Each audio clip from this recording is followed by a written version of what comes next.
എന്തിനാണ് Cristiano Ronaldo 2014 world cup സമയത്ത് ഈ സി ഷേപ്പ് ഹെയർ കട്ട് അടിച്ചതെന്ന് നിങ്ങൾക്കറിയാമോ?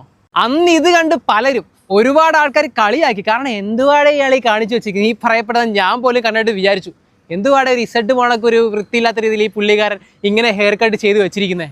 പക്ഷെ ശരിക്കും ഈ റൊണാൾഡോയുടെ ഹെയർ കട്ടിന് പിറകിലുള്ള കഥ കേട്ട് കഴിഞ്ഞാൽ നിങ്ങൾ പോലും അറിയാതെ ഈ വീഡിയോ ലൈക്കും ചെയ്യും, ഷെയറും ചെയ്യും, ചിലപ്പോൾ നമ്മുടെ പേജ് ഫോളോവും ചെയ്യും. അജാതി ഒരു ബാക്ക് സ്റ്റോറി ഈ ഹെയർ കട്ടിന് പിറകിലുണ്ട്. എറിക് ഓർട്ടീസ് എന്ന് പറയുന്ന ഈ പിഞ്ചു കുഞ്ഞിന് ബ്രെയിൻ സർജറി ചെയ്യണം. എന്നാൽ ഈ സർജറി ചെയ്യാനുള്ള പണം ഇവരുടെ കുടുംബത്തിൻ്റെ കയ്യിൽ ഇല്ല. ഈ അവസ്ഥയിലാണ് ഈ കുഞ്ഞിൻ്റെ അമ്മ നമ്മൾ റൊണാൾഡോയെ സമീപിക്കുന്നത്. എന്തിനാണ് സമീപിക്കുന്നത്? റൊണാൾഡോയുടെ സൈൻ ചെയ്തൊരു ജേഴ്സിയോ അല്ലെങ്കിൽ ഒരു ബൂട്ടോ കിട്ടിക്കഴിഞ്ഞാൽ അത് സെല്ല് ചെയ്തുകൊണ്ട് ഈ ഒരു പണം കണ്ടെത്താമെന്ന് അവർ വിചാരിച്ചാണ് റൊണാൾഡോയെ നമ്മൾ സമീപിക്കുന്നവർ. എന്നാൽ റൊണാൾഡോയെ സമീപിച്ച ഇവർക്ക് റൊണാൾഡോ ഈ പറയപ്പെടുന്ന ജേഴ്സിയും ബൂട്ടും ഒക്കെ സൈൻ ചെയ്ത് കൊടുത്തതിൻ്റെ കൂടെ തന്നെ ഈ പയ്യൻ്റെ ഫുൾ സർജറിക്കുള്ള എമൗണ്ട് കൂടെ ഹോസ്പിറ്റലിൽ കെട്ടിവെക്കുകയാണ്. എന്തായാലും അങ്ങനെ മനസ്സ്.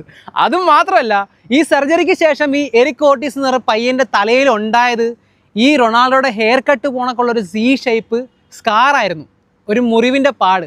അപ്പോൾ പുള്ളിയോടുള്ള ആ കൊച്ചു പയ്യനുള്ള ആദര സൂചകമായിട്ടും പുള്ളിയെ സപ്പോർട്ട് ചെയ്യാനൊക്കെ ആയിട്ടാണ് റൊണാൾഡോ 2014 വേൾഡ് കപ്പിൽ അദ്ദേഹത്തിൻ്റെ ഹെയർ കട്ട് സി എന്ന രീതിയിൽ പുള്ളിക്കാരൻ കട്ട് ചെയ്ത് വെച്ചത്. ചെറിയൊരു സംഭവം ആണെങ്കിലും അതൊരു വലിയ സംഭവം തന്നെ. നമുക്കൊക്കെ മുടി വെട്ടുന്നത് ചെറിയൊരു കാര്യം, പക്ഷേ റൊണാൾഡോ പോണക്ക് അത്രയും വേൾഡ് ഫേമസ് ആയ ഒരാളെ ചെയ്യുമ്പോൾ തീർച്ചയായിട്ടും അങ്ങനെ ചെയ്തത് ഈ എറിക് ഓർട്ടീസ് എന്ന് പറഞ്ഞ പിഞ്ച് കുഞ്ഞിന് വേണ്ടിയുള്ള ഒരു സപ്പോർട്ടിന് വേണ്ടിയായിരുന്നു, ഒരു ട്രിബ്യൂട്ടിന് വേണ്ടിയായിരുന്നു. വീഡിയോ ഇഷ്ടമായെങ്കിൽ എന്നോടുള്ള സ്നേഹം പ്രകടിപ്പിക്കാനായിട്ട് നമ്മുടെ പേജെല്ലാം ഒന്ന് ഫോളോ.